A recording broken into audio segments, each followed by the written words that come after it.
It's a fight we can win if those that are armed by the law to lead that fight are willing to lead that fight. If they are not willing to lead that fight, the citizens whose voting conduct is expected to be regulated cannot be the enforcer. What would you qualify as vote buying?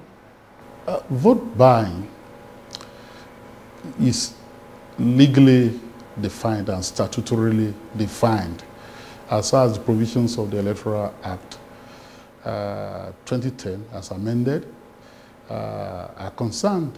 And here I reference Section 124 of the Electoral Act, Section 125 and Section 130, which respectively govern conspiracy and bribery, undue influence, and interfering in an election. So if you offer gift, promise, money, valuable consideration to encourage a voter to vote in a particular way or not to vote for a particular reason, that would be bribery and corruption of the electoral process. So you're of the opinion that vote buying is actually captured in the Electoral Act 2010? It's captured, but that nomenclature, vote buying, is not used in the Electoral Act. However, the provisions are so broad that they capture any kind of bribery or corruption by way of offering money to induce a voter to vote in a particular way or for a particular candidate, or interfering in the voting process so as to ferret information about the candidate a voter has just voted for or a candidate he will be voting for. What do you make of the calls to criminalize vote buying? It's already criminalized. So those who are making that argument perhaps are not familiar with the provisions of the Electoral Act. Maybe many of them are not lawyers, who are just concerned Nigerians who want a better management of the electoral process and who want integrity in the process and do not want crime to be committed. So it's already captured. An argument can be made for strengthening those provisions to make the penalties therein more stringent, because already the penalties that we have there for bribery and corruption is a maximum of 500,000 fine or 12 months imprisonment once a person is convicted and found guilty of the offense. And for inducement, you have a maximum of 6 months or 100,000 naira as punishment. So how different is vote buying from stomach infrastructure? In fact, how different is vote buying from empowerment schemes? I mean, we had the vice president in Osun State recently, and that was based on the government enterprise and empowerment program, but some have called that vote buying. I'm not one that will readily borrow that term and start using it. What do we mean by stomach infrastructure? Of course, I'm familiar that it originated from Fayoshe's Ekiti State, and since that time it's been used in contradistinction to the penchant of a politician to be providing infrastructure on the ground, roads, building, bridges, etc., without caring about the rate of poverty and whether people are feeding well, or not feeding well in the politics. And yet, it is not the duty of the government to be giving out food to people.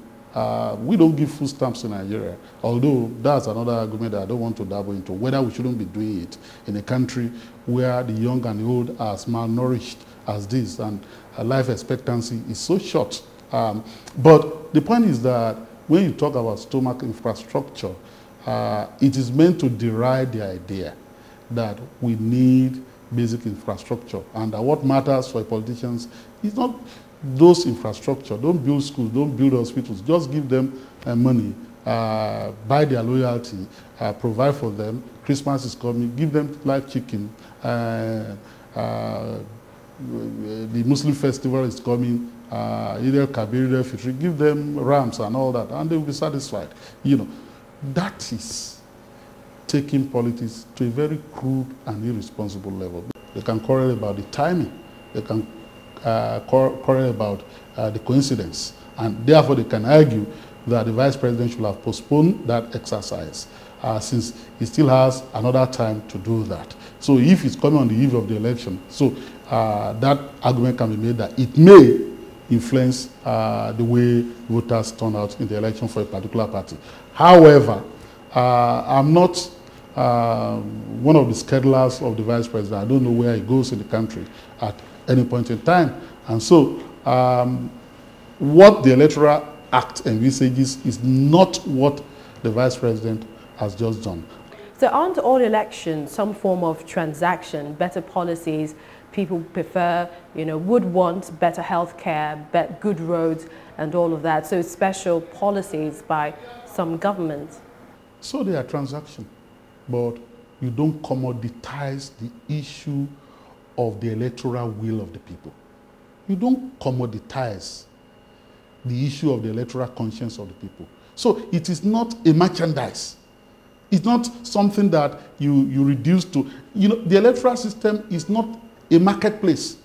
I know that in the age of market theology, you know, anytime investors are coming to countries like ours, they talk about, yes, the market is bright. They don't even see us as people. They just see us as market, you know, which is another argument anyway. But I insist that we should not use such terminologies to characterize our electoral system. So if it is a transaction, it cannot be a transaction in which people engage in buying and selling of votes. So who does the enforcement according to the provisions of the law? They can't be individuals.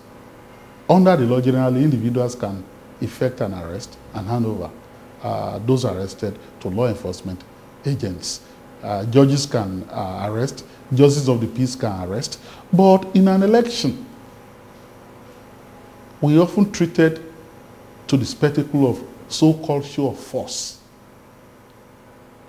30 commissioners deployed, 2,000 SSS operatives deployed, some of them wounded, some not. The National Defense and Security Corps deployed. All sorts of agencies are deployed. Yet, votes are bought in their presence, votes are sold in their presence, and they do nothing. So if they don't arrest, how can the INEC then enforce its own law?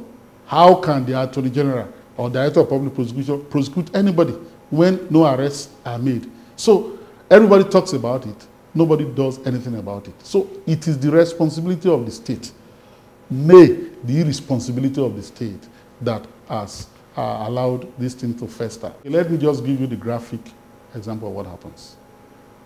Some uses technology.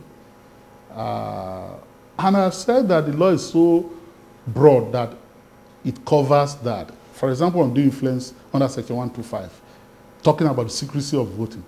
By law, voting is secret because it's open secret ballot. You are not expected to communicate your voting decision to anybody.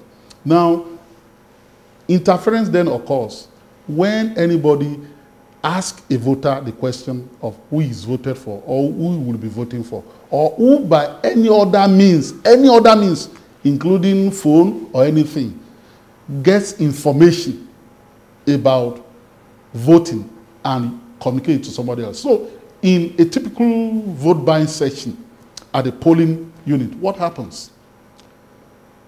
The vote buyer wants to be sure before giving money, because it's not pay before service, it's service before payment, that that person, that voter has voted for his candidate.